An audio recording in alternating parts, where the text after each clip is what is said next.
Our greatest week ever. All right. That's what we're bringing to fruition. So make sure as you're joining in, you're liking. That's going to help boost the algorithm. We are going to talk about some things like we always talk about, and the more perspectives in the building as possible. So do me a favor, like as you're joining, maybe even share with your group chat. It may look like I'm perspiring, but I'm not. It's just glistening.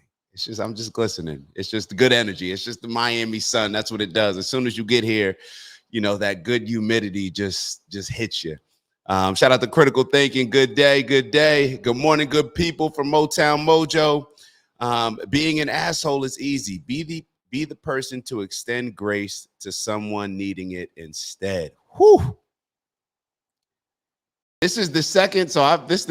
When I was walking out of the building today, I got some good game and just some good energy. I was set on the right energy by having a conversation with my guy Blake in the building. And he's a software engineer, and he was just talking about, he was just so excited to go to CrossFit, so excited for the day. And that type of energy, it rubs off on people. It's contagious. Just like the bad energy can be contagious, so can the good energy. So let's focus on the good energy. All right. Good energy can change the world. It can shift everything. So yes, it's snowing. Whoa, where is it snowing this morning? Shout out to Ron in the building. Where's it snowing this morning? All right, we got Sneaky. Good day, mate. Patiently waiting here in Australia for my black brother to appear in the corner. Tap in, brother. Appreciate you.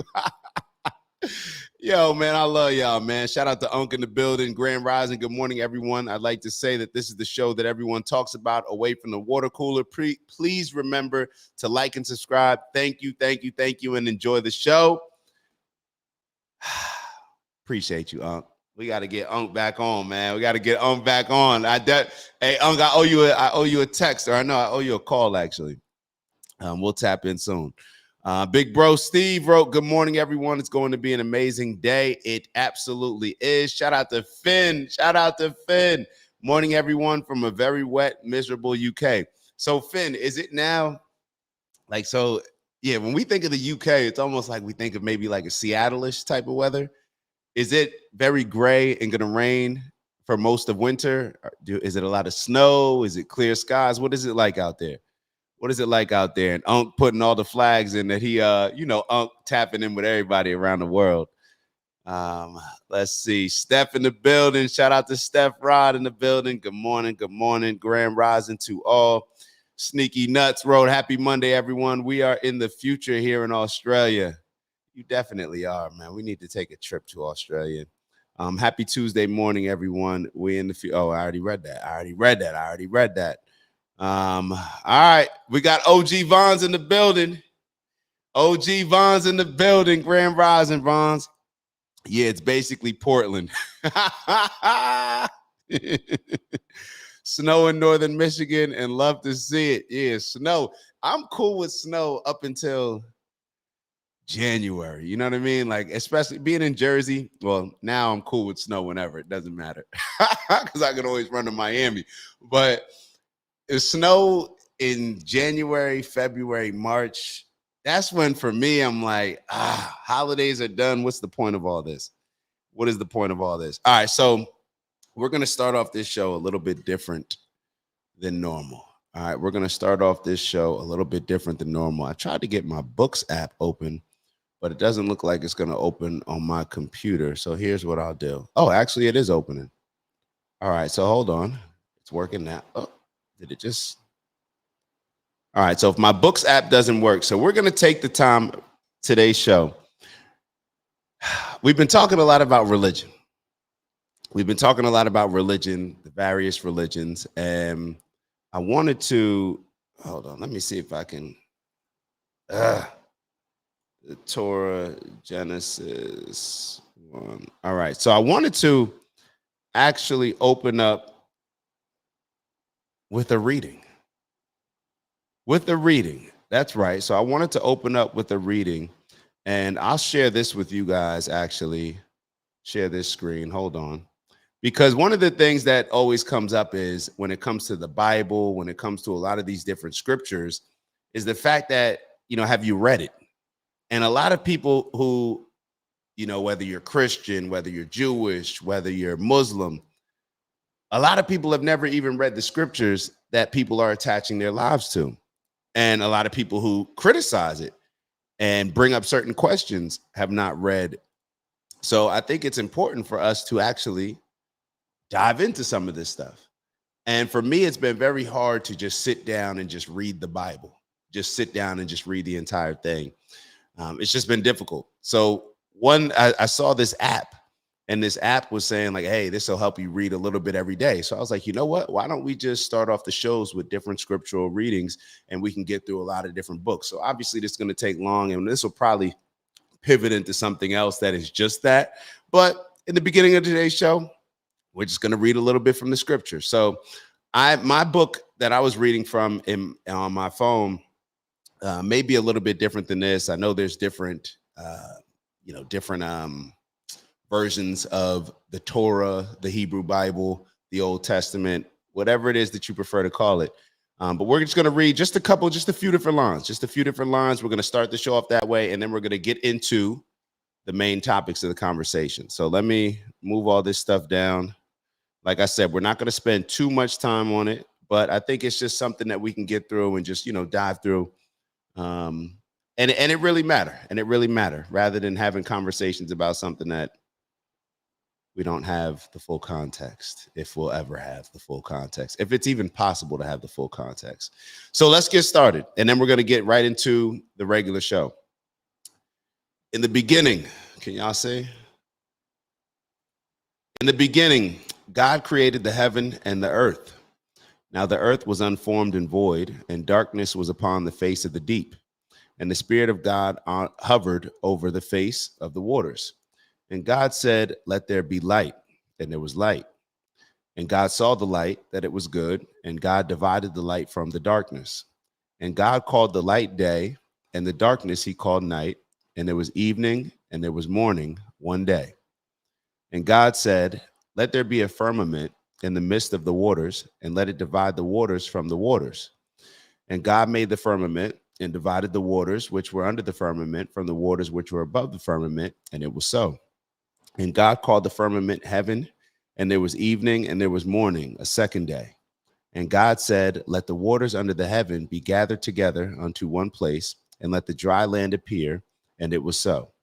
And God called the dry land earth, and the gathering together of the waters called he seas. And God saw that it was good. And God said, "Let the earth put forth grass, herb yielding speed, and fruit tree bearing fruit after its kind, wherein is the seed thereof upon the earth," and it was so. And the earth brought forth grass, herb yielding seed after its kind, and tree bearing fruit, wherein is the seed thereof after its kind. And God saw that it was good. And there was evening, and there was morning, a third day. We're going to stop right there. Like I said, we're only going to read a few different lines a day, not trying to overwhelm y'all, not trying to turn it into something that it wasn't. We're just trying to learn a little bit more. And I think it's important for when we break these conversations down for us to just add that added level of context. So therefore, we're just going to get through it. We're going to get through it. Sometimes we'll elaborate on what's being said in the book. Other times we'll just read it, start off the day with it.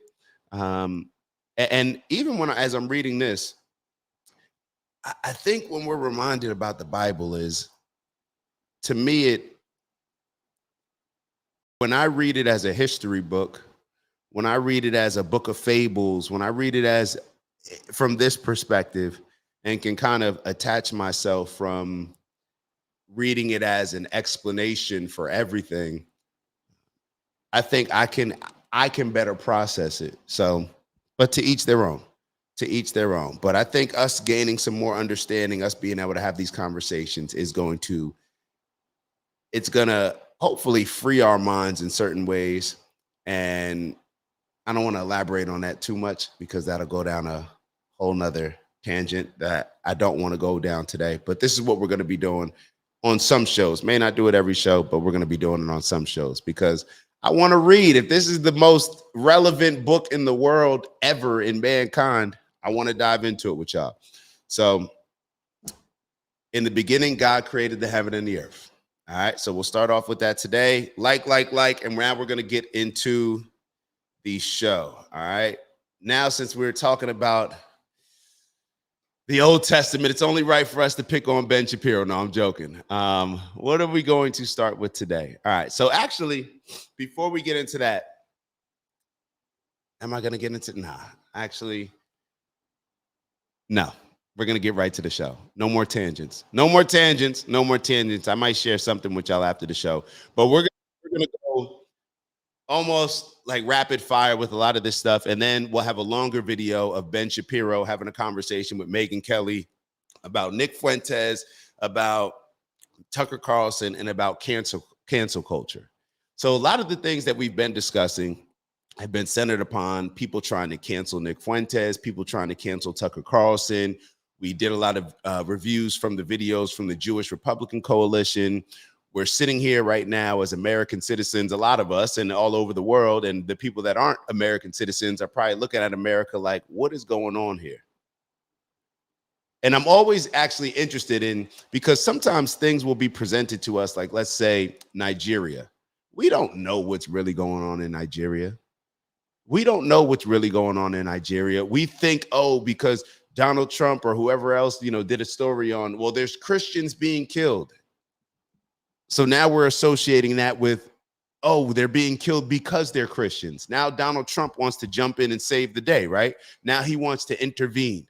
That's what America does, right? We just spread positivity wherever we go, right? We'll go to your government, we'll go to your country, we'll go to your state, we'll go wherever it is that you're having issues, and we'll just bring some solutions. And then when we leave, everything will be much better, right? That's what we do as interventionists. We intervene when we see fit. Now, obviously, I'm being a bit sarcastic here. So when I think about the Nigeria situation, I came across this video of Haiti.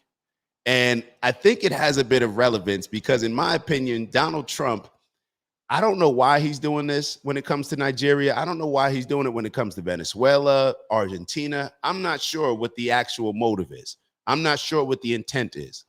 But when it comes to Nigeria, it almost seems like Donald Trump is trying to sort of save face in a way, or prove to America that he stands up for Christians, that he stands up for Christian values. I don't know if it's overcompensating because everybody in the world is looking at him like he's being bullied by Israel and Bibi Netanyahu, and that our American government is largely influenced by either AIPAC or Israel, or very pro-Israel Zionist type of agendas. So I don't know whether Trump is just trying to do that, but it seems like everything is about playing chess, right? Everything is marketing, everything is strategic.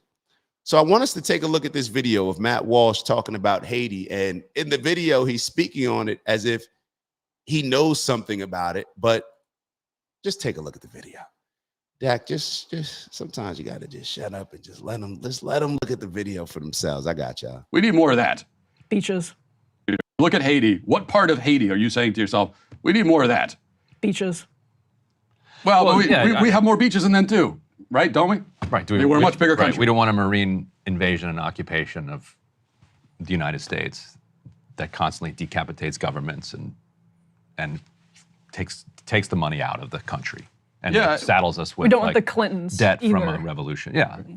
Right. Although I don't. So you're saying that we wouldn't want to be like basically a colony that the entire West spends 200 years punishing after the Haitian Revolution. I get that. I understand that, but also at a certain we point, wouldn't want that. No, yes. we wouldn't want that. But I would also say that that's not entirely why Haiti's in the position that it's in. I mean, at a certain point, as a country, you have to stand on your own 2 feet and take care of yourself. And but what? Y'all know where my mind is going with all this. Y'all know where my mind is going with all this. It's very easy to call this out when it's Haiti. But I wonder if Matt Walsh will ever passionately call this out when it comes to Israel, or if that will be too offensive for his boss, Ben Shapiro, and the Daily Wire following. But it's very easy to call it out when it's Haiti. As a country, you have to stand on your own 2 feet and take care of yourself. And but at what point is that? They elect Aristide and we overthrow Aristide. Then they elect Jovenel Moïse. Jovenel Moïse has assassinated a bunch of people with American connections, and then we install in 2021, like the United States installed the prime minister that we just ousted. Like, so we could say, okay, yeah, you got to get over the 200 years ago, but like we're still doing it. Yeah, I mean, and you see, Matt Walsh is trying to present this in a way. And perhaps he's just ignorant and naive to the involvement that America has played a role in what's going on in Haiti. And to be totally honest, I was naive and ignorant to a lot of this stuff. But here you got a guy like, you got Ryan, who actually understands the history behind it. See, but the problem is when we look at a lot of these situations, like let's say Matt Walsh is just reporting on this. The majority of us, we don't know. We're not going to do our due diligence. So when we see stories like this of America intervening in this country, they're unstable, or even Hamas to a certain degree, when we're looking at Bibi Netanyahu and we're like, oh, well, he okayed Qatar to give money to Hamas. And then we look at things on a very surface level, from a surface level perspective on a lot of these things. And America has done this, it seems like, in a lot of different countries, whether it's Gaddafi, whether it's all these different situations. It seems like America goes into it with the intentions of, oh, we're going to save this country, or we're doing this for humanity, we're doing this for all these other reasons. And in all actuality, to me, in my opinion, it comes down to just leverage of some sort, marketing, and some sort of business. So whether it's the oil reserves in, let's say, Venezuela, or the gold, it just seems like this mindset of colonization, it plays out in various ways. And it seems like a lot of the times people will put money into a country to cause a lot of the chaos. We'll put, oh yeah, we'll give the enemies guns and then they can fight, and then we'll have to step in and save the day. So neither here nor there, but just an interesting conversation, I thought. Yeah, you got to get over the 200 years ago, but like we're still doing it. Yeah, I mean, and I'm not in favor of. I'm very non-interventionist in my policies, so I'm not in favor of most of the things that we're doing in other countries. We just made the new government in Haiti in a hotel room in Jamaica, and then we insisted that whatever government we made in Jamaica had to allow Kenyan troops to come in under the flag of the UN in order to go to war with the gangs. Yeah, I'm not. Look, I'm not interested in. Right. If it were up to me, I'm not interested in doing anything in Haiti. Like let Haiti be Haiti and take care of that. That's sort of my whole point here. Let them take care of themselves and their own problems. I'm also not saying that there's like never a scenario where we would let someone from Haiti into the country. Look at. All right, just thought it was an interesting convo. Just thought it was an interesting combo, but this is what I'm scared that's going to happen in Nigeria. Even how they're presenting what's going on when it comes to Maduro and Venezuela. Like, do we actually know? And this is another thing that I think of, and what I was talking about earlier when I said people from other countries, especially like look into the Smith-Mundt Act as far as propaganda and how it's allowed to be used not only for other countries, but to Americans. We are allowed to be propagandized. So in other words, the media and the government is allowed to present certain information to us that is misleading in order to push a certain narrative and agenda, whether it's to people outside of America or American citizens.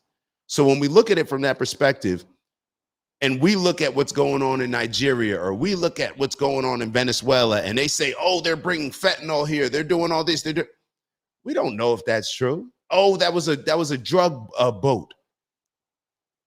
How do we know? Like we are in the times now where we just had 2020. We just had Mark Zuckerberg come out and say that Joe Biden and Kamala Harris's administration, they were forcing them to censor certain people when it comes to what was going on while they were in office. So we know that they were lying to us when it comes to 2020 and that jab in our arm. We know, like we factually know that they were lying to us. We know that they were misleading us. We know that the way that they said that this thing even came about, it wasn't true. We know about the lab. Like we know all these things now.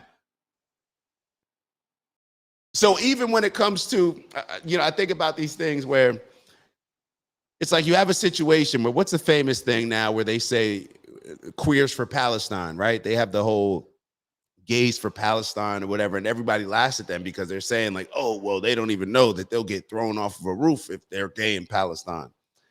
And then I'm sitting here thinking about, well, I wonder what they say about America.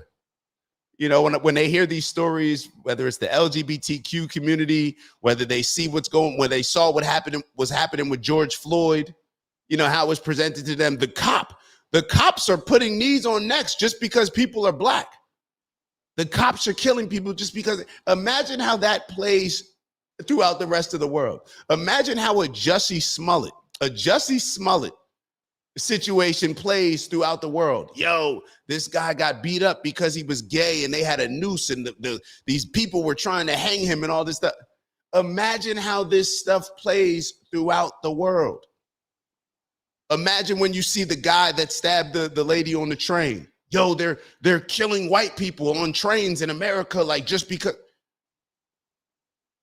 We sit here and talk about all these other countries and what's going on with these other countries that we need to intervene in. And half the time I'm looking at it like, is that actually even happening over there?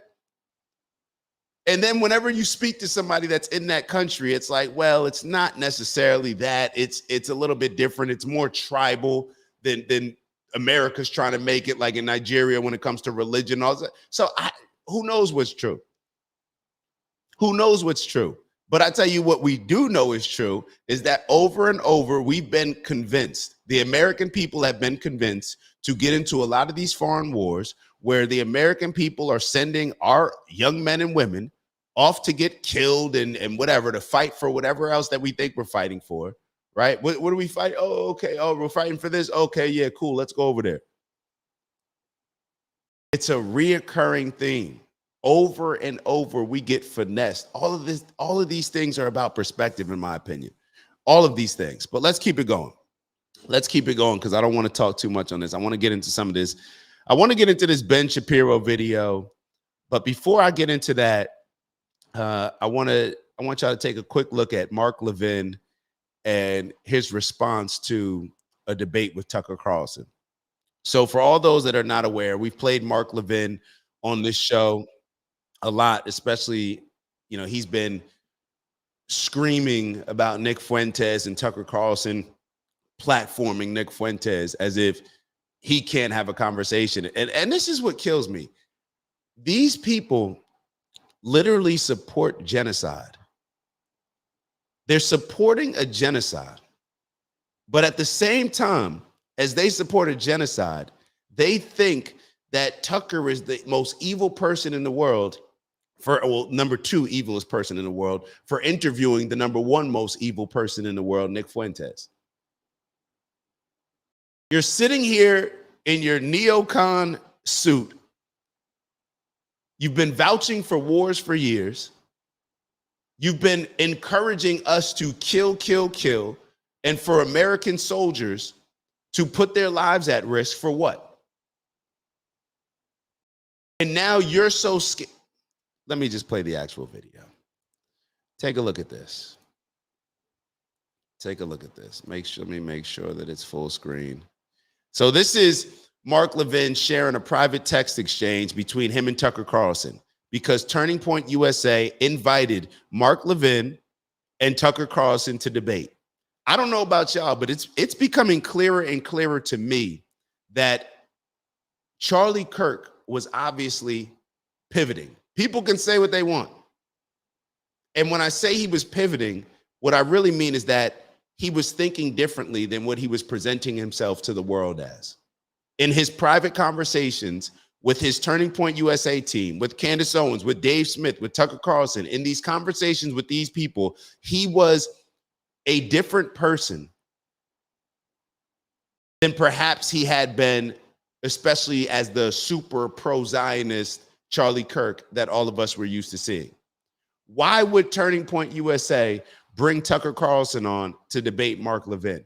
Everybody knows that Tucker Carlson would destroy Mark Levin and would make Mark Levin and the pro-Israel lobby, the Zionist, the AIPAC folk, he would make them look terrible.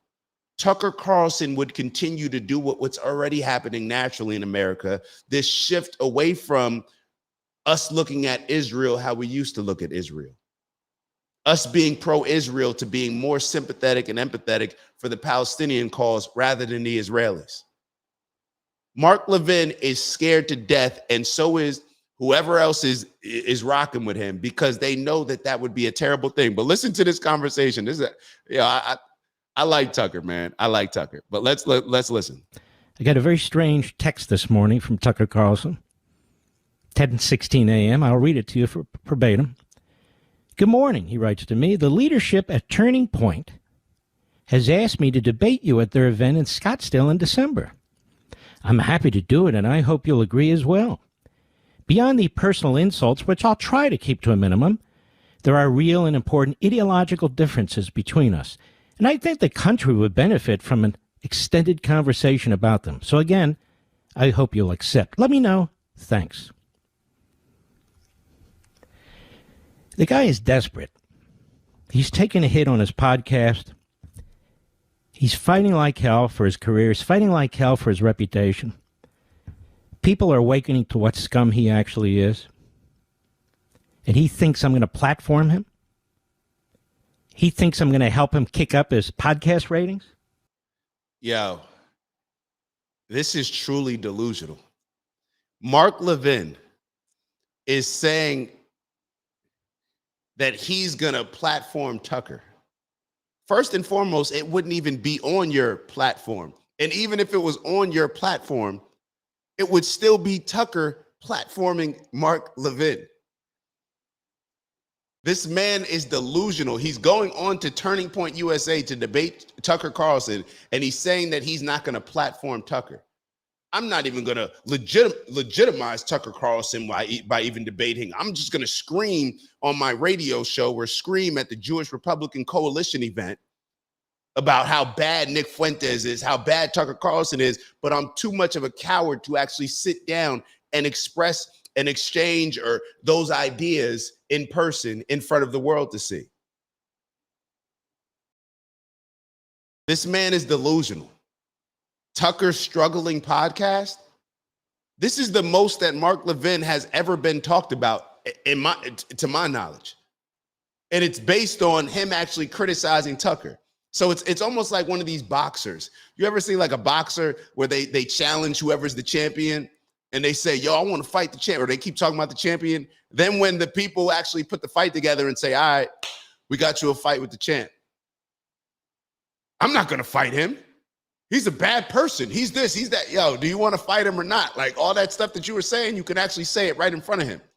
If he's such a problem because of his ideas being so bad, then actually you can say that and let the public decide. Let the market decide.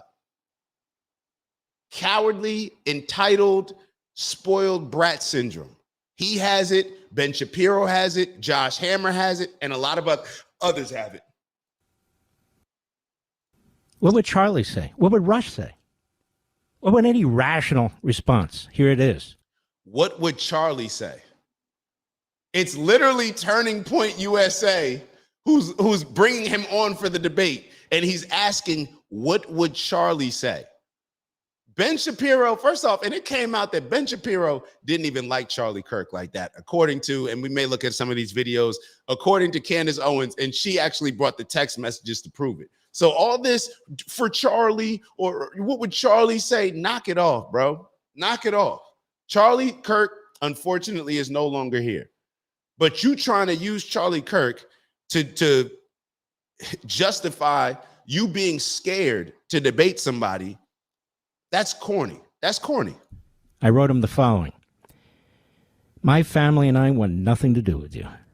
What you've become, your vile libels against my faith, millions of Christians, and in my view, what you seek to do to our country. There's nothing to debate. You're a Nazi promoter. You're the modern-day David Duke. I debate people with whom I disagree for a living, who are a lot smarter than you, but for whom I have some respect. I'm also disappointed in TPUSA that continues to platform you. It's not about free speech. You can be heard by millions regardless. Some unsolicited advice. Stop long enough to remember who you used to be and what you used to stand for. So this is all, I didn't even catch this at first. Look at the bottom of the screen where it says, hold on, let me move over so you can see. We could cover up Mark Levin, but this is more important. Sponsored by the Heritage Foundation. Now, where have we heard the Heritage Foundation? Now it's starting to make sense why. What is the guy's name? Kevin Roberts from the Heritage Foundation, the one that they made jump up on there in that slave routine or whatever you want to call it, when he had to get up there and take those lashes and completely contradict what he said as far as him and Heritage Foundation standing up for Tucker Carlson. They're America first. They put Christ-like values in this first. All these different things that he was saying that the majority of Americans would agree on. But then he comes back out a few days later and says, I was so insensitive. It's so scary being Jewish in America, in this world that we live in today. Like, he completely pulled a 180. And then you look at, oh, this is who Heritage Foundation is sponsoring. So yeah, I can understand how there would be some type of divide in the organization where you have board members stepping down because they're so disgusted in Heritage Foundation supporting Tucker Carlson. Like, yo, y'all are missing the boat. The Heritage Foundation is losing so much credibility every day. And I can't say that Mark Levin is losing credibility because I don't know if Mark Levin was ever that relevant. I don't know. I'm not a lifelong Republican conservative. I don't know. Mark Levin to me he's just the neocon guy, right? He's just the war guy, the pro-Israel war guy. But I just thought that was something funny to point out. But another point that he just made as far as him being disappointed in Turning Point USA, who do these people think they are? They're disappointed in Turning Point USA. Who do these people think they don't get it that when Tucker Carlson, they're complaining about Tucker Carlson not giving Nick Fuentes enough pushback in the interview. But they're trying to make it seem like, oh, he said that the Stalin comment. That's why they're trying to highlight that comment so much. This guy's a Stalin apologist. The reason why Tucker did not give Nick Fuentes pushback, in my opinion, is because he didn't really disagree with what Nick Fuentes was saying. The areas in which he disagreed, he brought up and he said, hey, I don't think that you should make it about all Jewish people. I'm more focused on Israel. Nick Fuentes kind of agreed with him and said, okay, I know it's not about everyone. I know as Christians, we can't just, blanket everybody in one statement. I understand that. Most Americans don't disagree with what Nick Fuentes says. And when I say what he says, let me clarify. Most Americans don't disagree with Nick Fuentes' policies. They disagree with his rhetoric. They find certain jokes insensitive. They find certain things offensive that he says and how he says it, like saying the N-word. Like how he may talk about women and make jokes about women and say that he lives in a society where you got to hail big women, like all hail and praise big women. And people are offended by those things. But we can't get confused and distracted at the fact that the majority of Americans still agree with his views. That's why he's growing at the rate that he's growing. See, Mark Levin, Ben Shapiro, they are running scared right now. They're running scared because nobody's buying into the same indoctrination that the baby boomers and generations before this current generation, and I'm talking about the 20s and 30-year-olds, I'm not even talking about my generation, have allowed. Candace Owens' show went #1. She's getting 100, 200, 300,000 live viewers on her TV show, on her, not TV show, her YouTube channel. Think about that. That's more than these mainstream news outlets get on their shows. She's getting 100 to 300,000 live viewers. As soon as she gets off of her show, it's 1 million views. As soon as she finishes her show, already 1 million views on it. They're running scared. Tucker Carlson is Tucker. Nick Fuentes is growing. All of the people on that side their value seems to be increasing. The people on Mark Levin's side, Ben Shapiro's side, it's decreasing, and it's decreasing for a reason. This is why y'all got to scramble to try to take over TikTok and all these other platforms and pay $7,000 to people that will say nice things about Israel. This is why. But perhaps you should just look at it instead of blaming everybody and calling people names for not having the same views on something as you. Why don't you just reevaluate your views on the world, reevaluate your beliefs? But maybe that's a little bit too much for people. So, as expected, knee-jerk. For the record, I'm strongly anti-Nazi. Does he sound that way to you, America? Oh, you're going to hear more. But that's hardly the point. This seems like the perfect opportunity to rebut what you consider evil ideas and to do it to my face like a man. I think you'd jump at the chance, assuming you believe your positions are defensible. I'm offering the marketplace of ideas you often talk about. Is it possible you can't really defend, for example, what Israel has done to civilians in Gaza? I said, there you go. You're not feared, you're despised. Well, you're a coward, and if you change your mind, I'm here. Thanks. Yo, Tucker You little clown. bastard, you attack my stepson? You didn't do that face to face, did you? You stabbed him in the back while he's serving President Trump on his second tour, while he's in safe rooms with ballistic missiles passing over his head. You little bastard. Nobody's afraid of you. I'd rather debate a skunk than you. Yo, BB, yo, get some new people on.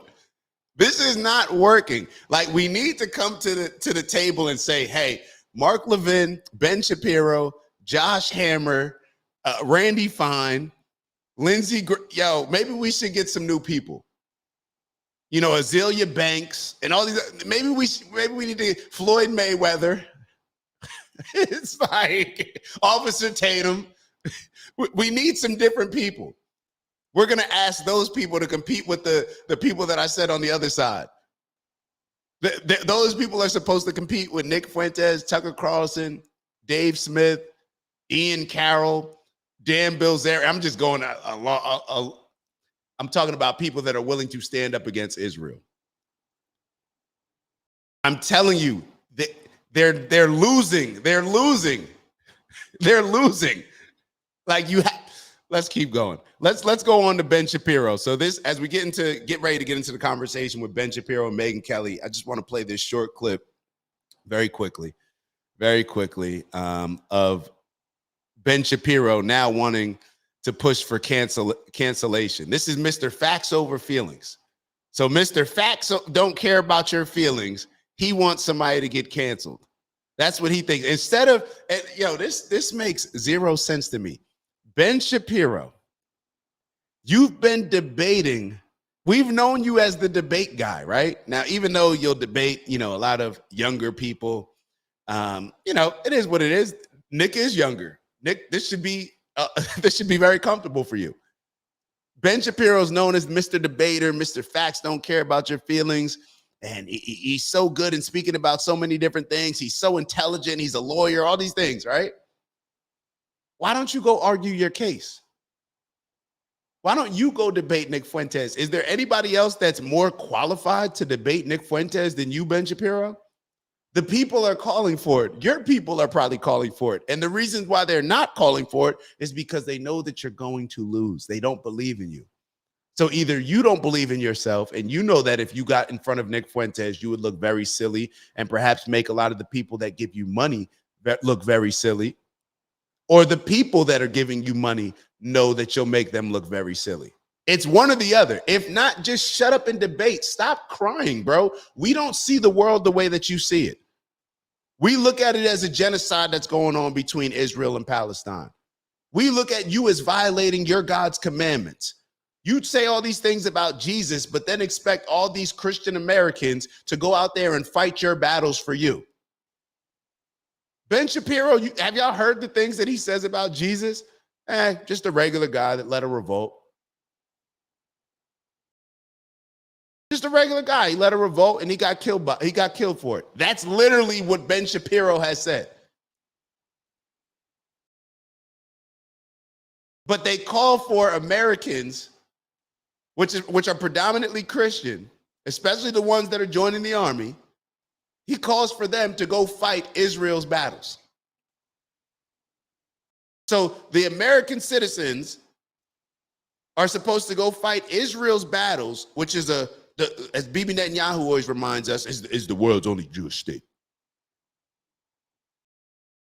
But you're calling for Christian Americans that you don't even think much of. If we're just being honest, you don't think much of the Christian faith at all whatsoever.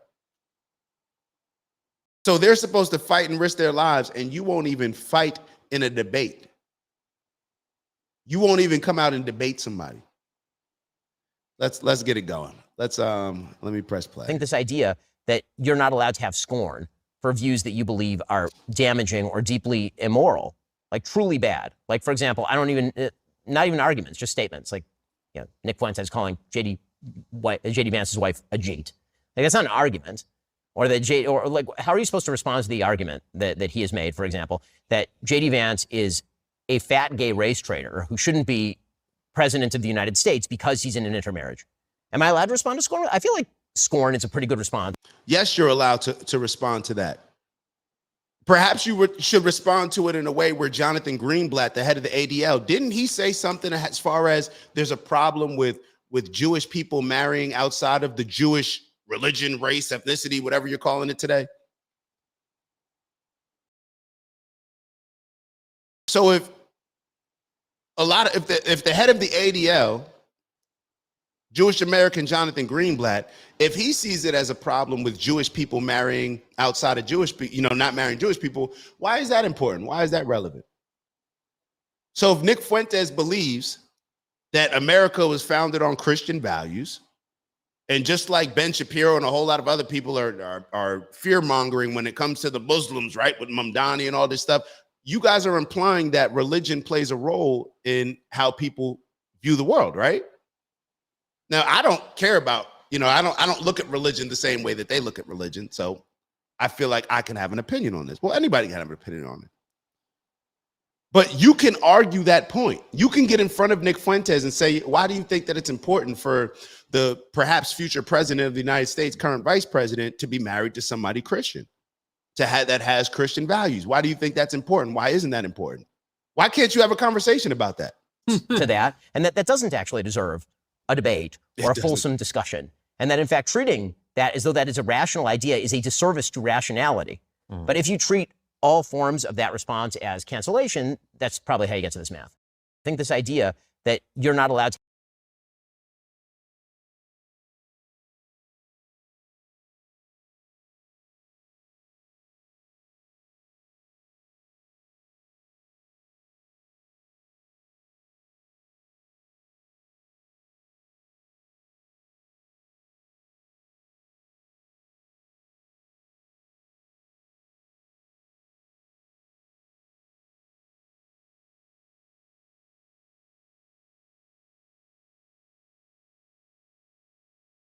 for 20 maybe in the world, to not even mention, hey, I really don't like that. I don't like what you did there. I hear you. But to not even mention it, it's so weak and cowardly to me. Okay, moving on. If someone tells me, hey, I'm a huge... I was muted that whole time. My fault. My fault. I was muted. My bad. Stay with me. So the only thing that I was saying as far as, I was just clowning Ben Shapiro. Nothing more needs to be said about that. I was just clowning Ben Shapiro because stop being scared. Stop being scared to have a conversation. And what I was saying, I'll say it very quickly.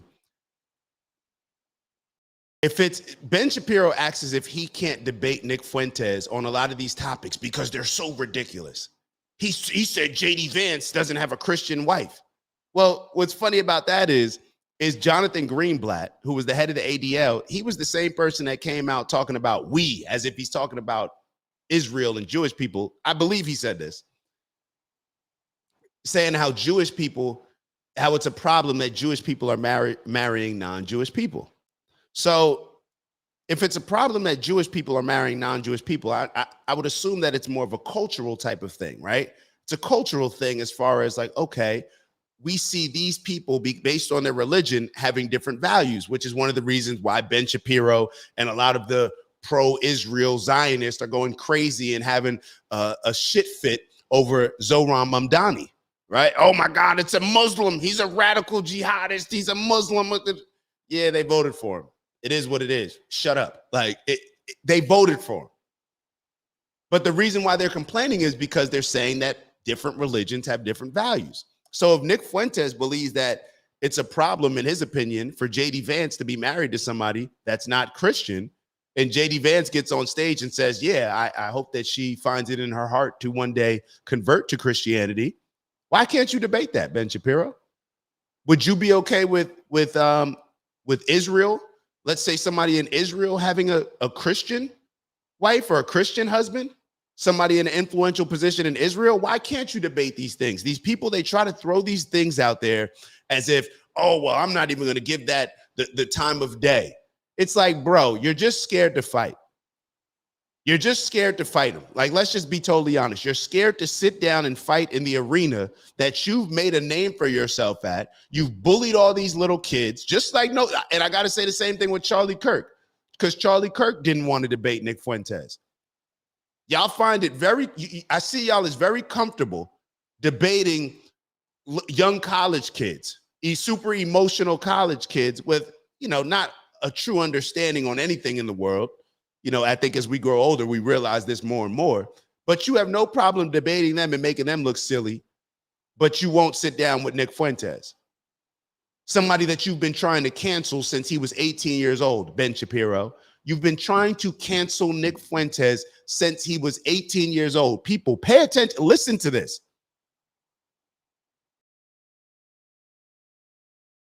You've been trying to cancel him since you're 18 years old, and you will never debate him because you're too cowardly. My fault. Let's get into it. So this is another situation in which we're talking about Tucker Carlson and Nick Fuentes. I want y'all to pay attention to this conversation. It's very quick. It'll be very quick. And what I was saying is, I know I said I was going to go right to the Megyn Kelly video, Ben Shapiro, but these videos are shorter. That's a little bit longer. So just bear with me. Listen to this. So this is Adam from PBD's podcast. Take a look at this. Weak and cowardly to me. Okay, moving on. If someone tells me, hey, I'm a huge fan of Hitler, I'll be like, oh, okay, cool. No follow-up questions, but not one. Oh, by the way, I remember December 19th is a great day for me. What's December 19th? Stalin's birth. So I just want to, hold on. Let me run that part back again. Listen to what he says about Hitler. I'll be like, oh, okay, cool. No follow-up questions. Hey, I'm a huge fan of Hitler. I'll be like, oh, moving on. If someone tells me, hey, I'm a huge fan of Hitler, I'll be like, oh, okay, cool. No follow-up questions, but not one. Oh, by the way, I remember. So you would think that if Adam was ever in a position, right? Because this is what they do a lot. Oh, well, if somebody said that they're a fan of Hitler, so what? So what? Somebody's a fan of Hitler, so what? Oh, you'll have a follow-up? Okay, what would your follow-up be, Adam? Because you're sitting here criticizing Tucker Carlson. He's about to go rant on Tucker Carlson, saying Tucker Carlson's a fake and a phony. And this was the first example that he used. So of course, y'all know we like receipts, right? We like receipts. And I'm just showing this because this is just an example of how this stuff goes. This is just an example of how this stuff goes. So look at this. I just happened to go back and find Nick Fuentes on what I thought was a Valuetainment podcast, but it was actually Adam's Saucecast. I didn't even know Adam has a podcast, but he has a show, and this is it. Hold on. Let me make sure that y'all are seeing it. So I just happened to see this. I was listening. I don't know how I looked at it for 2 hours. I don't recommend it to everybody. However, if you want to go back and look at it and just look at how silly Nick Fuentes makes a lot of adults where he rubs the wrong way look very emasculated, and the women probably look very masculine. It's a good podcast to look at. So let's take a look at what Adam would do if he was in the same situation. Simple yes or no answer. Hitler, good guy, bad guy? That's a top. Well, there are no good and bad guys. They're just people. But well, that's not true, dude. It is true. I mean, so if you had to check one box. I'm going to say I'm neutral on that. I'm abstaining from There's that no neutral. You're saying that Hitler was not a bad guy? I think that, it's a But then world you're war. questioning why people may not want you talking? There's I'm a giving lot, you a well, platform. Look, if we're going to say Hitler bad, then I'm going to say Churchill bad, and I'm going to say Roosevelt bad, and I'm going to say they're all bad. But if we look at him as a product of his time in that moment, we have to judge him with those things in mind. That's all. Okay. I mean, I don't know. There was no more follow-up after that. Another guy tried to jump in there and say certain things about Hitler. And I think the point of this conversation, real quickly, because I got to go off for like 30 seconds. This is what I've said over and over on this show when it comes to Christopher Columbus. Good, bad. We don't know what's good and bad. We celebrate Christopher Columbus, right? This man contributed to millions and millions and millions of people dying. Millions and millions. And they didn't die because they were in their country and they were having some type of conflict with people that were in their country. Just to try to give some context. The people that Christopher Columbus died because Christopher Columbus wanted to go colonize, use this doctrine of discovery, manifest destiny, and thought that because he was Christian, that he can go and do anything and everything to whatever country he wanted as long as they didn't worship the same God, right? So we celebrate Christopher Columbus as an amazing, great person, right? So is it like whenever somebody says Happy Columbus Day, do we sit down and say, you know what? I need to ask you a couple follow-up questions on this. Christopher Columbus wasn't a great man. Why do you think Christopher? So even when Adam gets asked the question to Nick Fuentes about Hitler, you didn't have any pushback. The only pushback that you're going to say is, well, he killed 6 million Jews. Okay, he killed 6 million Jews and I believe millions of other people based on the war. So he killed these people. Okay. So what makes him such a bad person, but Christopher Columbus a good person? And I think that's the point that Nick is making when it comes to the people that, who did he mention? Roosevelt and Churchill. What makes Alexander the Great great? I'm pretty sure that the people that he killed didn't think that they were great. See, the real problem is who Hitler killed. That's the real issue. If we're going to be honest and have the conversation, the real problem is who Hitler killed. That's what makes him a bad guy. And that's what makes everybody else in this world a bad guy or a good guy. It's who he killed. It's who that country killed. Oh, Bibi Netanyahu, even with the USSR, Israel, right? They bombed an American ship. Okay, that was a problem, one ship. Look at what they're doing right now to all of Palestine. The only reason why we've justified this for so long, and a lot of us have been guilty of it, my entire childhood.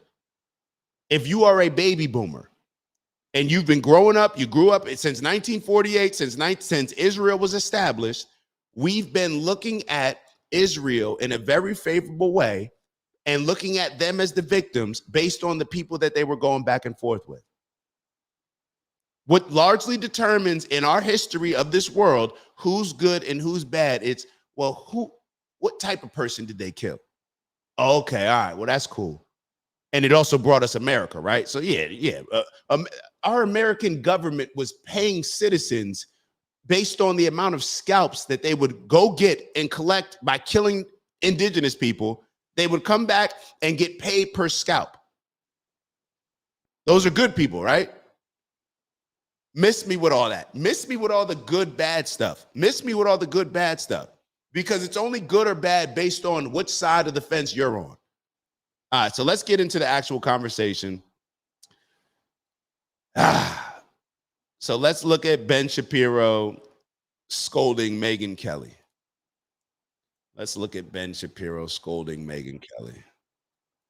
Let me share this tab. Make sure you guys are good. Boom. So you and I have talked about Nick Fuentes many times over the years in our many appearances together, and that's how I knew about him, because he was saying absolutely terrible things about you. And I am going to show a video, please forgive me, of one of my first introductions to this guy, Nick Fuentes, and what he was saying about Ben. This is a video of him. And I have to address this. I'm sorry. I have to address this. Shout out to NPC. They said Palestinians were beheading, Palestine beheaded 40 babies too, and it was completely made up. So I'm checking their receipts from now on, LOL. They were telling us, to the point where people were getting on TV. Do y'all remember that?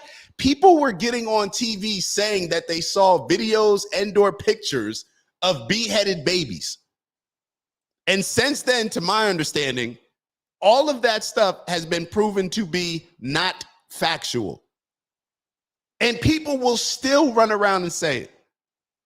So to me, I'm just sitting there. I'm like, why do they, what else are they lying about? What else in history have we just been lied about? We just, now we can go through these steps with social media, and information sharing is a lot different than it was previously.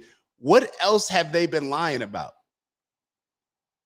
They literally, they tried to get us all on board. A lot of people and a lot of us, let's be honest, a lot of us were condoning or, saying that, oh, it's okay for them to respond, Israel to respond to Palestine in a certain way, even if it is overly aggressive. They were beheading babies. They were raping people. These things, news. I remember the New York Times had to come out and backtrack or retract something that they wrote as far as a family. They were saying that Hamas killed and raped, a family of there was some young girls, and then the family actually came out and spoke out and said, "What are you talking about? They did not do that to yes, they killed our kids, but why are you making up this this story that they sexually assaulted them afterwards?" And it just wasn't true. So I'm like, damn, they're really trying to paint this picture. And then it all makes sense because you see Bibi Netanyahu jump on TV and say, we got to control the narratives. TikTok, we got to be talking to Elon Musk at X. Why?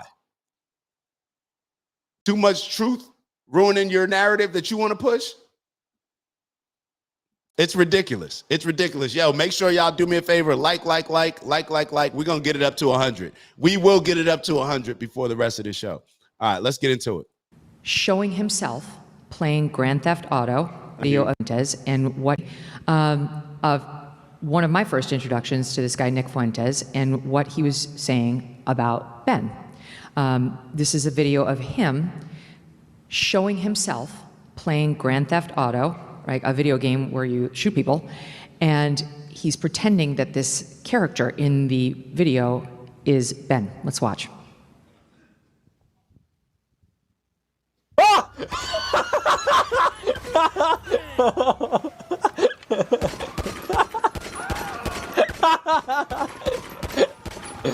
Oh, that's funny.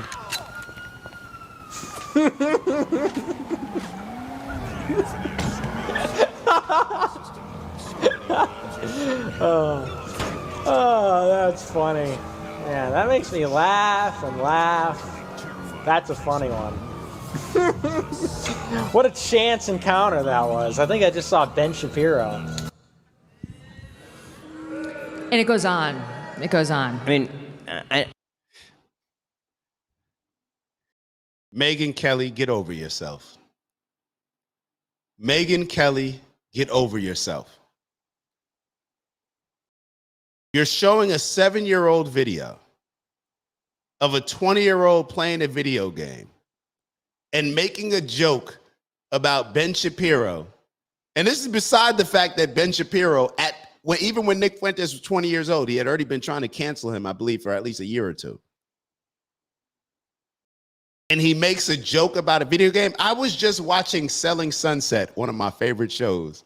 I love Selling Sunset on Netflix because it just gives me inspiration. I like the ladies. Shout out to my homie Mary and Romaine. Yeah, I'm in the group message texting them and stuff like that. Those are just my people.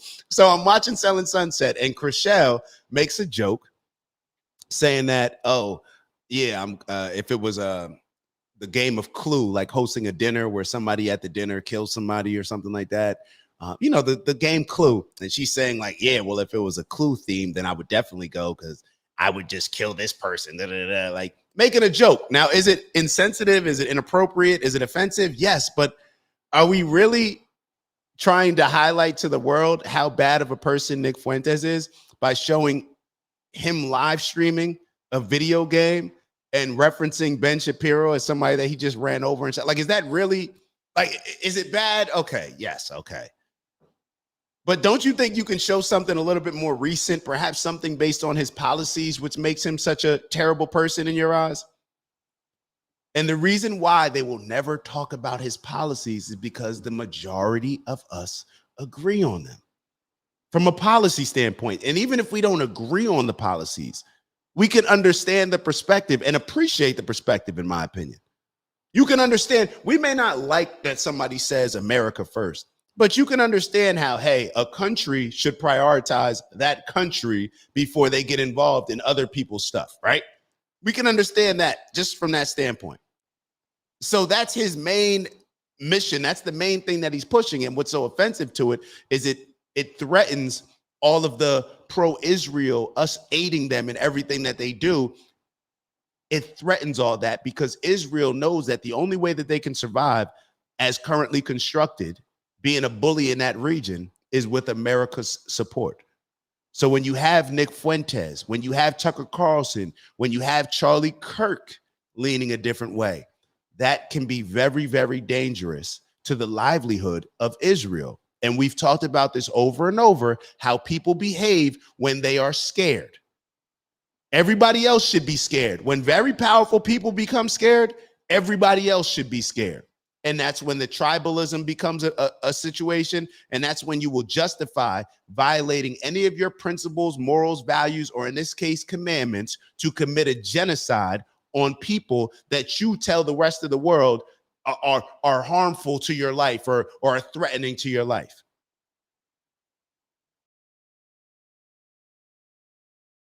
Let's go with the video. I would hate for people to believe. And hold on. And stop it. This is why I say, Megyn Kelly, get over yourself. Did you do a video, Megyn Kelly, on how people were cheering Lindsey Graham, saying that we're killing all the right people? Did you do a video on Randy Fine jumping up at the Jewish Republican Coalition and constantly promoting genocide on Palestinians, making jokes about their lives and them dying? Stop it. But then they want to play a 20-year-old's video. If we can all go back to what we were doing at 20 years old and the jokes that we made, like, stop it. Stop it. These people, this is embarrassing. This is a 27-year-old that all these adults who have had 20, 30 plus years of experience in this game are running scared of. Running scared of. That the Nick Fuentes sort of, my problems with Nick Fuentes are about me, because they really are not.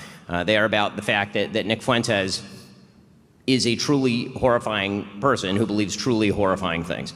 And again, there is a reason why Charlie Kirk despised him. There's a reason why every mainstream political commentator has been highly critical of him. It's the reason why. These are not arguments. This is not a person who's making arguments. Bro, Stop telling me what everybody else said about him. You talk from your perspective. You be a man.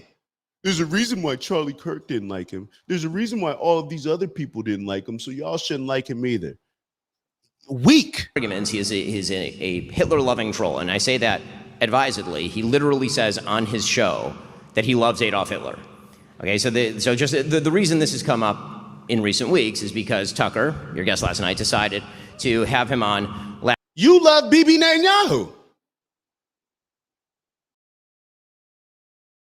Some people would find that offensive. Should you not be allowed to speak? Should you not be? Yo, this is punkish behavior, spoiled brat punkish behavior. Last week, and to completely gloss him, in my opinion. And you can make up your own opinion as to what you think Tucker was doing during that interview, but I know what it looks like when Tucker Carlson decides to be an aggressive interviewer, when he decides to ask difficult questions of people. Tucker is eminently capable of doing that. He did it to Ted Cruz quite thoroughly. But he decided, for any number of reasons, and I try not to attribute motivations to people, that he was going to treat Fuentes with kid gloves, that he was going to not ask him about any of the things that I've just mentioned, literally any of them, and to essentially normalize Fuentes, act as a sort of gateway drug, or as what I've called Tucker, as an ideological launderer of bad ideas over the last couple of years. And this is not coming from a place of animus for Tucker on a personal level. I've known Tucker for a very long time. Tucker and I, whenever we're in personal situations, we get along great. I think I saw that Tucker talked about how we were at Charlie's memorial in the vice president's box together, and he's correct. I mean, we saw each other, we said hello, we talked, it was very friendly, and all of that. And it's also true that a couple of days after Charlie's murder, he reached out and he called me and he said, listen, I know that we're at odds, and we've been at odds for a number of reasons, mainly political. I mean, again, on a personal level, I'd go fishing with Tucker anytime. The real question is, for me, I got into this business because I care about the ideas and I care about the ideals. And so when you're determining what is conservatism, what should the future of America look like, and where do you draw the lines, those are the questions that I need to answer in my job. For me, my business is really not about friendship. I have lots of friends, people who I love, with whom I disagree on politics and don't believe they should be leaders in the conservative movement, for example. And that to me is the real question. In any case, Tucker reached out. He said, we've had a bunch of disagreements, and what if we could put those aside? Very quickly, like, who determines who's the leader of the conservative movements? Like who is Ben Shapiro? Ben Shapiro, go debate him. And then let the people decide which person they want to follow, if either of you. Like who? Yeah, my responsibility is to make sure that, for the conservative movement, who, what? And a lot of y'all conservatives and Republicans, a lot of people are scared. A lot of y'all are scared. That's one thing that I will give Democrats. It seems that, there's Marjorie Taylor Greene and there's Thomas Massey, who, if it's true, like I have to look up, apparently Miriam Adelson is putting up something like $20 million to try to get Thomas Massey out of there. Like the fact that you're so bold in doing that, and we're going to cover that tomorrow, actually. Let me make note of that, mental note. Cover Thomas Massey and Miriam Adelson. Got it. We're going to cover that tomorrow because it's like everything that Nick Fuentes is saying, you guys are actually boldly doing, but then at the same time trying to deny it, as if we can't see what's right in front of our face. My apologies. My apologies. I'm going to try to get through this video without stopping it too much. Reached out. He said, we've had a bunch of disagreements, and what if we could put those aside and align toward the DSA in particular, is what he mentioned. And I said, Tucker, you're totally right. Let's do that. That would be great. In fact, the TSA? The DSA, the Democratic Socialists of Why America. the TSA? How did that bring you together? The Democratic Socialists of America. And the reason I know. Yes, and the reason that I'm taking out TSA my only phone divides people. is because, yes, the reason I'm taking out my phone is because I don't just, I like to evidence what I'm saying with, actual evidence. So I texted him, and the text exchange was very nice. I mean, here's what the actual text exchange went like after the call. So I texted him, and I said, thanks so much for calling. It means the world. It truly does. Should we do a show together talking about the DSA threat, Democratic Socialists of America threat, and orienting in the same direction? Happy to do whatever it takes to bring everyone back together for the fight that matters. And Tucker then wrote back, no, Ben, that's not the fight that matters. That's the fight that matters to you. What we're right now fighting is the fact that there's a huge Israeli influence in our government that people are not rocking with. That's what that's the main topic. We heard what happened with Epstein. You guys are trying to act as if that's not anything that we need to be worried about. And when I say you guys, I'm talking about Trump included in that as well. We're seeing one of the most bold and quote unquote, I don't even know if courageous is the right word because it's not playing out like that, but you see one of the most uncontrollable, as far as what we thought, presidents that we've ever had in Donald Trump, somebody that we didn't think could be controlled, being controlled. And it's being addressed. So everything that doesn't align with America first, that's what being pushed. Stop trying to make it a party battle. See, this is what people try to do who are trying to control us. Think about how the elites, they try to control us. They try to always get us to see us versus them, tribalism, Democrats versus Republicans. This is what Ben Shapiro was trying to push. He's trying to make Democrats and Republicans are coming together saying, like, you know what, some of them, you know what, this problem with us being torn apart, it seems as if, this Israel, whether it's AIPAC, it's influencing us in a way that our government should not be influenced. Our government should not be influenced this much by a foreign country. That's what people are coming together on. And he's trying to make it, this threat to Democrats. Stop it, bro. Stop it, bro. Like, who's the biggest threat? Jasmine Crockett and Gavin Newsom? No.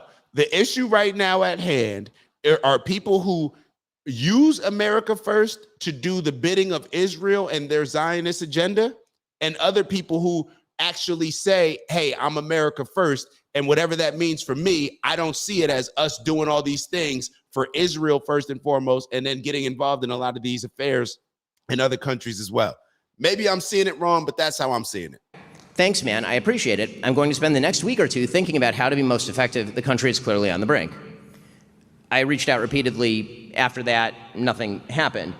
And again, I thought it was a good idea at the time. I See, Ben's trying to get on podcasts. Like, bro, it wasn't that serious. Like, I was just trying to piece it up. You trying to be buddy. You trying to do too much. No, we're not jumping on a show together to show that we see the world the same way, because we don't.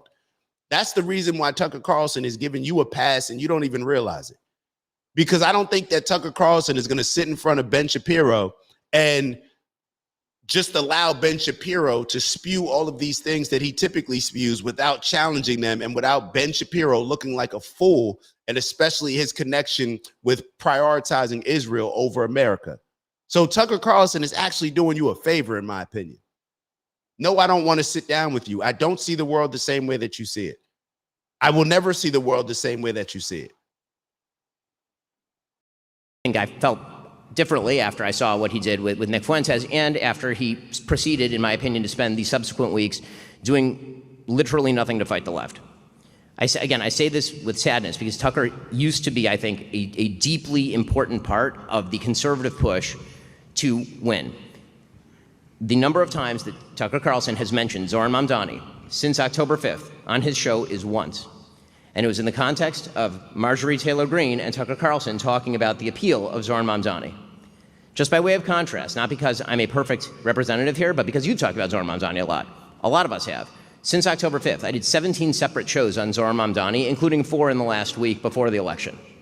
Well, how surprising, Ben, that you, one of the one of the MVPs for the Jewish American Coalition, pro-Zionist, pro-Israel movement, you're talking about Zoran Mamdani. Are we not surprised by that?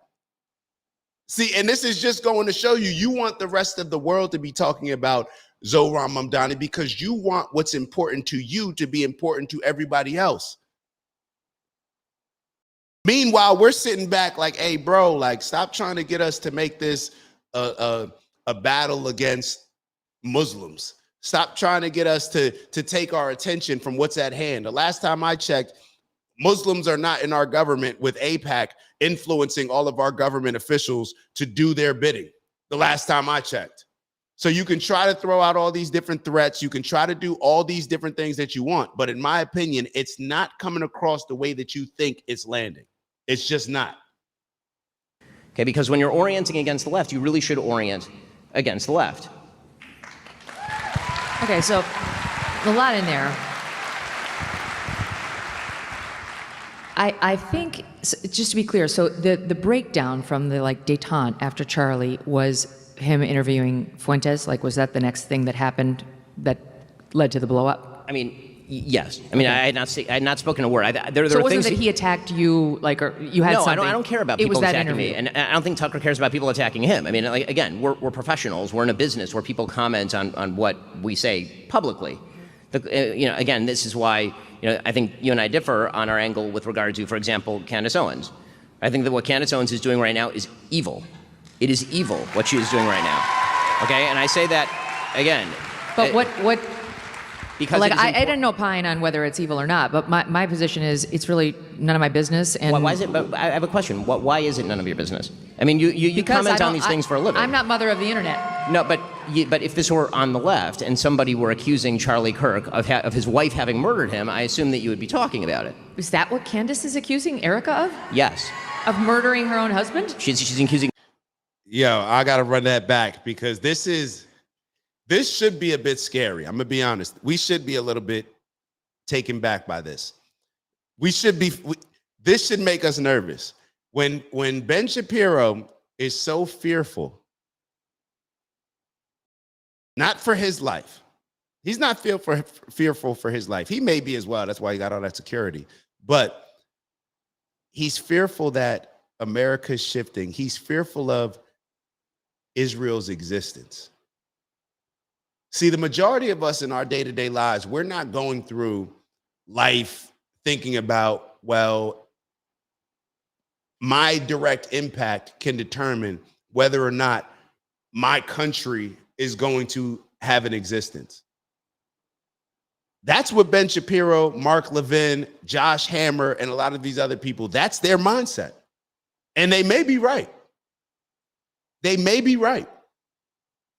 The propaganda battle is a huge battle, the manipulation game. Who can manipulate this country in a way that their agenda is able to be solved, their agenda is able to be pushed, the things that they align with? That's what's going on here. So listen to what he's about to say. I'm rewinding again about what Candace Owens is doing. And Megyn Kelly, shame on Megyn Kelly in some ways, but she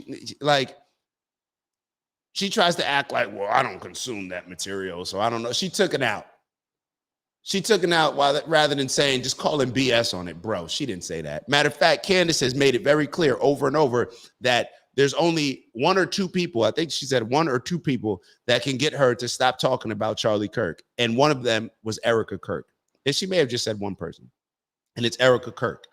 So if Erica Kirk thought that Candace Owens was accusing her of killing Charlie Kirk, clearly Erica Kirk would have a problem with it and make that known, especially when Candace Owens has said this over and over. Like, Erica Kirk, as soon as she wants me to, stop talking about this, I shall.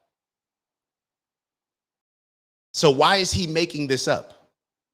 This is why people believe in all these, or will go down all these conspiracy rabbit holes, because people are like lying right in front of our face as if we can't bro, you're lying. TPUSA insiders and other members of the right wing, including Seth Dillon, of being involved in the murder of Charlie Kirk. Yes. Okay. Like I said, I don't take in that content, which is an honest statement. I don't have time to watch Candace's show. I believe you. I believe you. But the point that I'm making is that what I understand friendship Candace should not, in our doing. business, I think it's important. Listen, Candace friendship and I are should not not friends. trump. We don't even know each other. I understand, but even with Tucker, friendship should not trump our manifest requirement to speak out when people do and say things that are both detrimental to conservatism and morally wrong. Okay, Okay, so before Megyn Kelly does what she does, let's actually go to this very quickly. Let's let Candace respond. People comment on. I have a question. Why is it none of your business? I mean, you comment on these things for a living. I'm not mother of the husband. She's accusing TPUSA insiders and other members of the right wing, including Seth Dillon, of being involved in the murder of Charlie Kirk. Yes. It's just, I don't even know how to respond to it because it just never happened. It's so crazy. He's not even anywhere near what's happened. Anybody who's watched this show, I actually was getting flack from my audience for not covering Erica's past or speaking about her parents. I said she gave one of the most consequential speeches, and I have focused my investigation on Turning Point USA and why they're telling certain lies.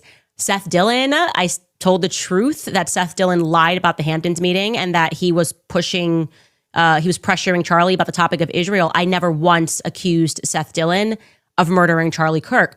So what's he actually doing here, right? Obviously, there's a lot of layers that we should peel back, and it's important that we do it. The least interesting part of this is the fact that he's lying through his teeth. That's implied he's a Zionist. The stunning hypocrisy again, okay, of him picking the topic of Charlie Kirk to pretend that he's noble when it is just a fact that Ben Shapiro did a lot of things behind the scenes to stop the rise of Charlie Kirk. It's a fact, okay? Here's another text message. I have literal hundreds of them pertaining to Ben. Yeah, it was a headline. Ben Shapiro's YAF launches smear campaign against Charlie Kirk and Candace Owens. Hey, Charlie, wherever you are, it's happening again. You're bigger than Ben now. I'm walking into the White House yesterday. I realized that. I said, I know, he hates it. And he said, we just have to treat him like noise. He wants you to punch down to him. His respect amongst movement fighters is quite low. You got in his head, which is terrific. The Ben thing involves me more than he wants to admit. He knows that Jon Snow, he's using a Game of Thrones reference, is stronger as the dragons fly higher. And he said it pisses him off. And he is sending his incestuous brother to go try and kill us. It's worse. He views you as my slave, 100%. Control her is what he really was saying to me when he called. To me, it is truly so gross to do this to a person that you know you tried to block. And you just, now that he's dead, I guess you want to sort of rewrite history. That's what you're trying to rewrite history and pretend that you're his ardent defender.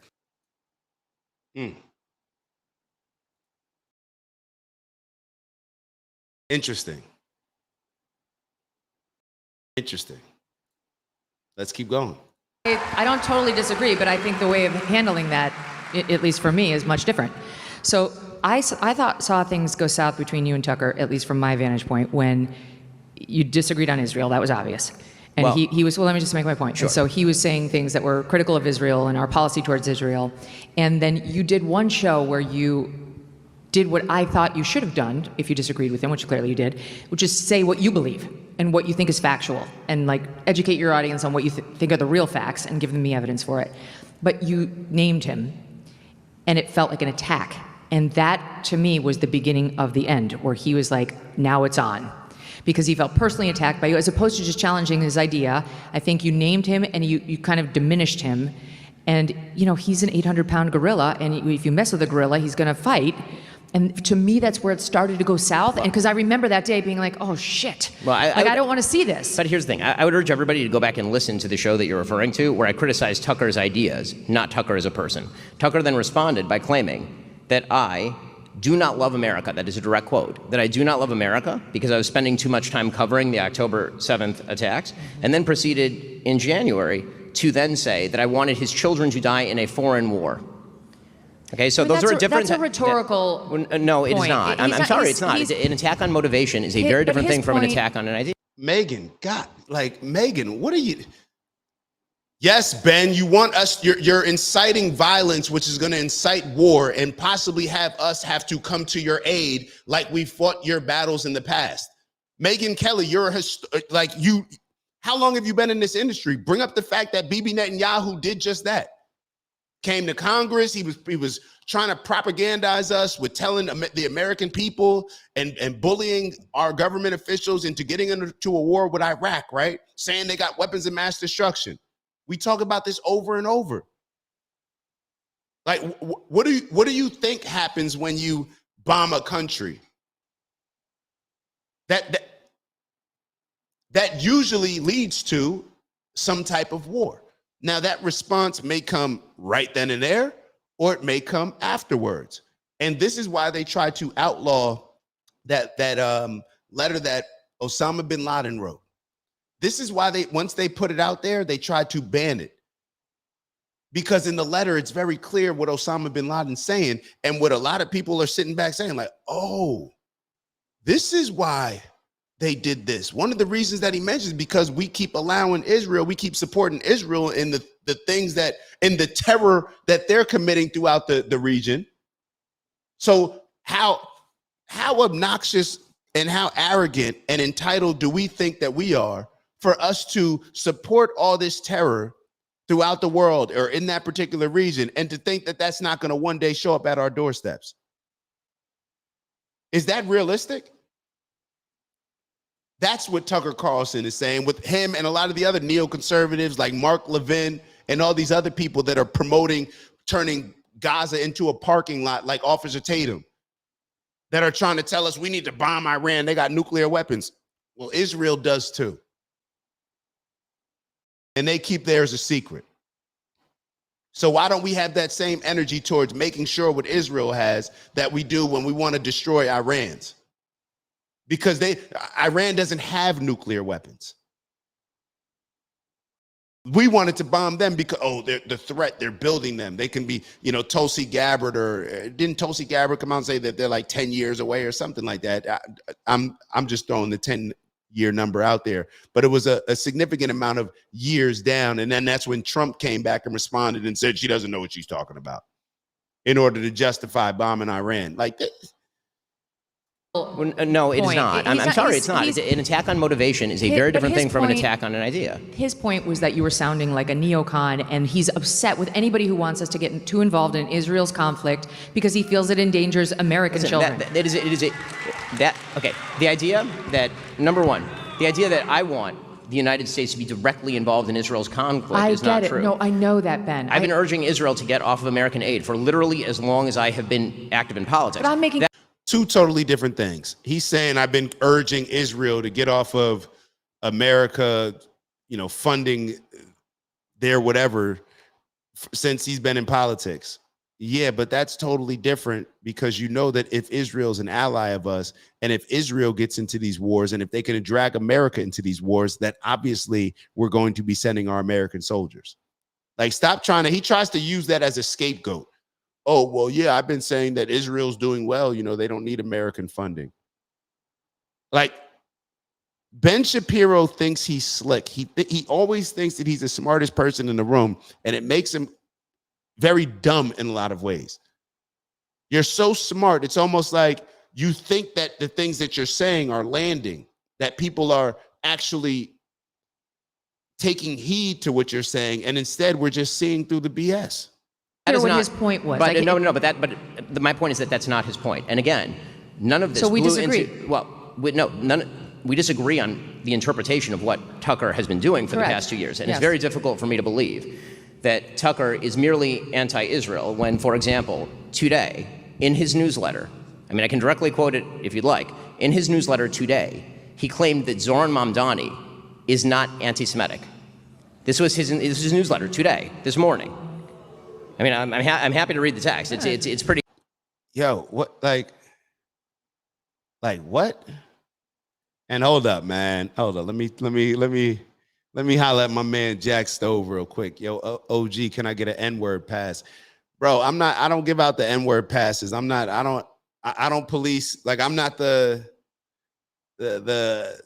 guy. I don't think anybody is to give you an N-word pass, but something that does come up, bro. Very quickly, and I'm gonna address this very quickly because I don't want it to take away from the actual show. But bro, you don't have to say the N-word. And this is the same thing that I say to Nick, or when I'm reviewing Nick Fuentes' views. Bro, y'all don't got to say that. Like, for what? Matter of fact, I shouldn't even have stopped it right then and there. But my point is that I get that, people say it and you feel like you can't say it, so it's a cool thing to say. But I think that that's one of the things, in my opinion, and the only reason why I'm stopping on it is because that's one of the things that allows Nick Fuentes or allows Ben Shapiro and people like Mark Levin to convince a whole lot of people that Nick Fuentes is racist. So a lot of people may say like, oh, he just triggered you, that's why he responded. No, I don't care. Like, honestly, I don't care. My life is not impacted by you saying the N-word or not. However, when I look at Nick Fuentes videos, Nick Fuentes, in my opinion, he's struggling with himself, and he's struggling with himself he's grown his base by using certain rhetoric, by putting himself out there as I'll say the N-word, it's no big deal. But you end up, and so now he continues to say it, in my opinion, because he wants to appeal to his base in a lot of ways. But you're turning off a lot of people from something greater that you can establish. Those people that you're appealing to saying the N-word, they're still going to follow you. But what you're doing is you're allowing people like Ben Shapiro and Mark Levin to convince the rest of the world that you're racist and to never even get introduced to your ideas. Everybody may not be like me. Everybody may not be like me and be able to hear you say the N-word and not just turn that video off. Everybody may not be able to just keep listening to understand, well, let me see what the point that he's making. Let me understand his policies. Let me keep looking. Let me disregard that. Everybody's not able to do that. And if it's really about a movement, if it's really about an America First movement, and if you really want to bring people together in order to be as powerful as you can to push whatever agenda and message that you're pushing, bro, you may want to leave that to the side. It's just unnecessary. It's just like, I'm sure you already say it. Like, if we're being totally honest, I'm sure you already say it. So you don't need to ask a black person for a pass. Ask yourself for a pass. Are you religious? Are you Christian? Ask your savior or whoever you pray to at night if you think that that's a good look, you saying that. So I'm not trying to criticize or attack you, but just from that standpoint, like, it's just unnecessary in my opinion. And I think it actually takes away and hinders where I know I'm looking for people to go and for all of us to come together. So that's what I would say to that. Shout out to my big bro Robert tapping in. Robert wrote the daily. Thank you, Robert. Salute to Robert, man. Everybody needs a Robert in their life. The Daily Wire pushes the left versus right narrative to keep us divided and distracted. It's the rich global elites versus everyone else. That is a fact. That is a fact. The Daily Wire, whether it's Matt Walsh, whether it's Ben Shapiro, whether it's whoever else is on there, they push this left versus right BS to keep us divided and distracted. It's the rich global elites versus everyone else. And we know exactly who the rich global elites are. All you have to do is see a Miriam Edelson trying to get rid of Thomas Massey and saying like, yeah, I'm going to put $20 million behind, whoever can run against you to fill your seat. So therefore, you're not like you're buying somebody out rather than it being up to what it should be, the people deciding. But that's what happens when we allow all this money into our political system. So shout out to you, big bro. All right, so let's definitely keep going with this. My fault. And I was gonna stop and show y'all a different clip of Ben Shapiro when it comes to, a lot of the things that he speaks about. He doesn't keep that same energy when it's pointed back in the direction of Israel's way. And he was having this conversation with Charlemagne on the Breakfast Club, where he was talking about reparations not being beneficial for black people, but meanwhile, Jewish people are receiving reparations. So I'm not surprised by any of this stuff that Ben Shapiro does, but let's keep going because we got to wrap it up soon. It's a little extraordinary because again, it is kind of shocking stuff. So here's what Tucker Carlson wrote in his newsletter today, or what his newsletter says under his name. Yeah, what's with these goofies reading all these private texts? Like Candace and them must have started something because now everybody's just reading text messages. I don't know. I feel like I've done that before. Maybe I've done that before. Maybe y'all should have checked me if I did that. But come on, bro. He said, I don't know. Maybe it's not a big deal. Is the incoming mayor a fan of Israel? Does he want America to fight its wars? Not particularly. But a Jew hater? That's a different conversation. We've never seen anything to suggest he falls into that ugly camp. If we're talking about fighting the left, defending Zohar Mamdani, who literally said that he has no opinion whether Hamas should disarm, who posed alongside the 1993 World Trade Center unindicted co-conspirator, who would not disown globalize the Intifada, who suggested that whenever there is a New York Police Department boot on somebody's neck, it's an IDF lacing the strings, to suggest that that's not anti-Semitic in any way. No way. Okay, but listen. Or I'm going to give you a defense of Tucker here, and I don't need to defend Tucker because I'm not Tucker. But I'll just say, I think in general, because I know him and I listen to him and I understand generally where he's coming from. He would say his problems are with Israel, and he would say that shot that Mamdani laid against the IDF is a shot against the IDF. And Israel and how he thinks they're pro-war, not against Jews. Okay. And I think all I can say is when Tucker Carlson finds himself in complete alignment. This is the point, and you could tell Ben Shapiro trying to cut Megyn Kelly off. So now when you criticize the IDF, you're anti-Semitic. So, and didn't they just put a law in America or something? Didn't Trump do something like this? I don't think it was Biden. I think it was Trump.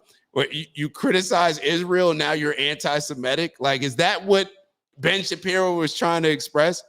It's ridiculous. With Israel, and he would say that shot that Mamdani laid against the IDF is a shot against the IDF and Israel and how he thinks they're pro-war, not against Jews. Okay. And I think all I can say is when Tucker Carlson finds himself in complete alignment with Zohar Mamdani, it is very difficult for me to believe that he does not agree with Zohar Mamdani. I think Tucker is in a place right now of the same place that Charlie was getting to toward the end of his life, the same place that some people had tried to drive me, which is you're under withering, nonstop accusations of being something you know you're not. But from some people who you love and who you've been protecting, at least in my case and Charlie's case, for 2 years, who you've been completely defensive of. And Charlie and I both felt, and because we talked about this on my show, like, what's happening here? Why are they dropping charges of anti-Semitism against us when we love Jews and we're both open Semites? We're Zionists. Let's be blunt. Gold is up around 40% this year. I also want to address, hold on. So I should have done my due diligence beforehand because that was something that I took note of when Ben Shapiro was saying that Mamdani posed with the 1993, was it the World Trade Center bombing? So I want to go through this real quickly with you guys. Let me see if I can share this screen. Let me see if I can share this screen because I don't know if I don't even know if this is relevant, but so I was asking and I asked ChatGPT, I said, did Mamdani pose with the 1993 World Trade bomber? So I said, so it says, yes, there are credible reports that Zohar Mamdani posed for a photo shoot with Siraj Wahaj, an individual who has been identified by federal prosecutors as an unindicted co-conspirator in the 1993 World Trade Center bombing. So he's been identified by federal prosecutors as an unindicted co-conspirator. Now, I guess a lot of you are asking the same thing that I'm asking. Well, why was he not indicted? So it says Siraj Wahaj was named in a 1993 indictment as an unindicted co-conspirator, which killed 6 people and wounded many more. Being an unindicted co-conspirator means Wahaj was not formally charged in the case. He denies involvement. So then I asked the question, so why was he indicted? Why was he unindicted if he was involved? I should have wrote that the other way. Unindicted, when someone is labeled an unindicted co-conspirator, it means prosecutors believe that the person had some involvement, knowledge, or association with the conspiracy, but they chose not to formally charge them. So charge him. If he had some involvement, charge him. If not, I don't know what to say. But this is all the fear mongering that they try to use over and over and over. Over and over and over. All this fear mongering, people are not going for it. I don't know what to tell people. People are not going for it. And people would take things more seriously that Ben Shapiro, Josh Hammer, all these radical Zionists, the Laura Loomers, people would take you more serious, Mark Levin, if you weren't blatantly lying about certain things that are right in front of our face to see. Like you're blatantly lying about things that we can actually look up on our own. You're calling us names. When you call people names, like a Tucker Carlson, calling him names for having certain opinions that do not align with yours, you do realize that you're calling everybody who thinks maybe like Tucker, who doesn't see the world like you're calling them those same like names. That's why people are growing. That's why Tucker's growing. That's why Candace is the number one show right now, the number one show. That's why Nick Fuentes is growing, and the talk of CNN, the talk of PBS, they're talking about Nick Fuentes on PBS. And just like Candace Owens got on her show the other day and thanked Ben Shapiro and the Daily Wire for firing her and then trying to destroy her and bully her because it only made her better and it only led to her having the number one show, Nick Fuentes should thank Ben Shapiro, Josh Hammer, Mark Levin, and all these other folks as well. Those are my thoughts. All right. We'll wrap it up there. All right. Like, we're getting into the most important part of the show. We're going to do our meditation, manifestation. We're going to do our box breathing exercise where it's 4 seconds on the inhale. This is the most important part of the show. So if somebody didn't watch the show and you know somebody in your life that could benefit from some breath work, then send them this. And let me make sure that I get the sound bowls in the back, because I almost forgot. Let's get the sound bowls going in the back. And all right, so 4-second inhale, where we're inhaling all the positive, empowering energy, that positive energy that's going to leave this show with us feeling like superheroes, us knowing that we can achieve anything that we want to in this week, and that we're going to be intentional, that we're going to persevere through any challenges that come our way, and that we're going to have an amazing week. It is our best week ever. All right. So that's the energy that we're on. Hold on. Yeah, Maya just sent me. All right. So no, we're good. And then so we got 4-second inhale, 4-second hold, 4-second exhale. And on that exhale, we're getting rid of all the negative energy. All right. Getting rid of all the negative energy. And then we're going to do a 4-second hold, and we're going to repeat for 4 cycles. Let me see what my assistant's writing. We covered that. But thank you for that. All right. So in the words of Hassan Campbell, shall we begin? All right. Let me start the music. Let me turn it down just slightly. All right, so we're gonna close our eyes and we're gonna stay in place where you can feel is best for you. All right, we're gonna do our 4-second inhale starting now.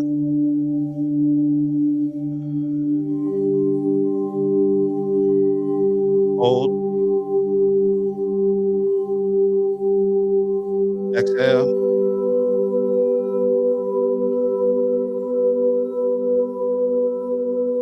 Hold.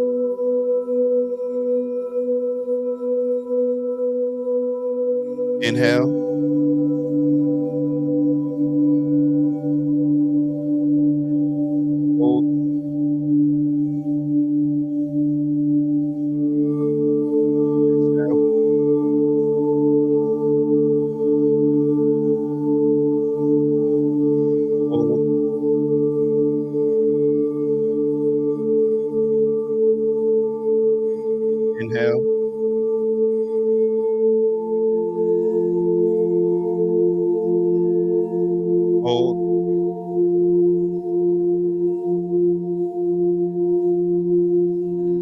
Exhale.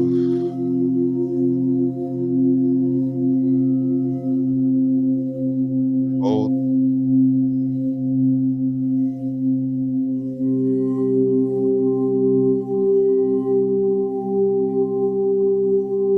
Inhale.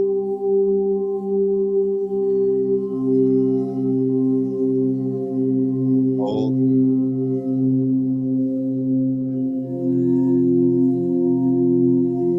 Exhale.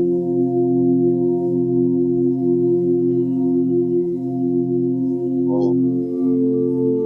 I think I lost count. Inhale.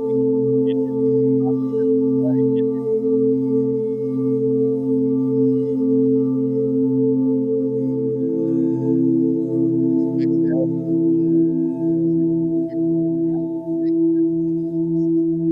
Let it go. Empty it out. And then we got a tough hold. All right, hold.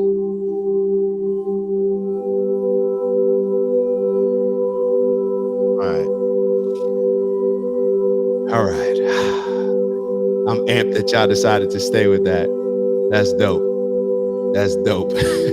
We got a Wang half in the building. Let me turn this down a little bit. Let me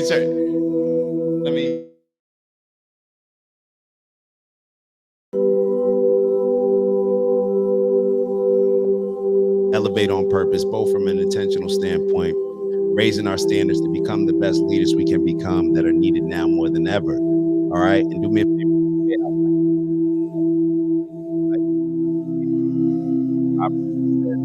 We control the out.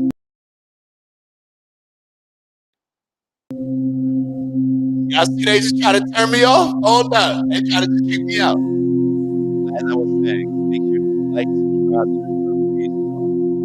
We control the out. We don't allow anywhere else. We control our own out. Also, gotta make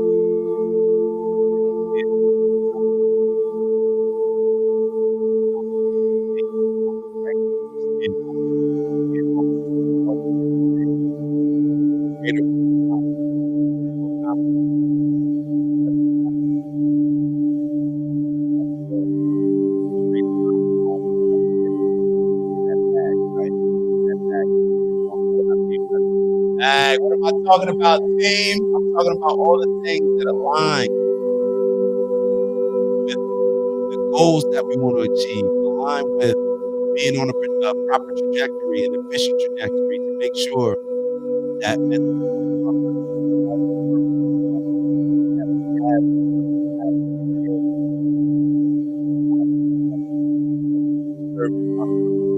guardrails, make sure that we're focusing on the right things. So,